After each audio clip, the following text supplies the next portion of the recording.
FW Frost started in 1947 in the premises in the centre of Norwich and relocated to where we are today in 1971 and is proud of its 65 years of trading.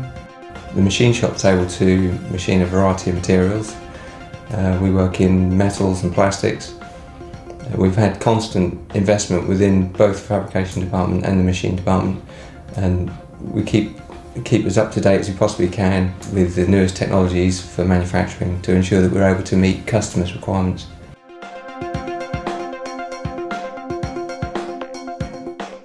CAD/CAM has been moving very quickly over the recent years, and we're now able to offer three-dimensional machining facilities on all of our machining centres within the machine shop.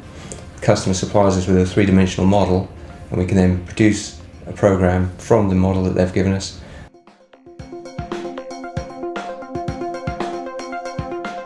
The company has a very loyal and highly skilled workforce.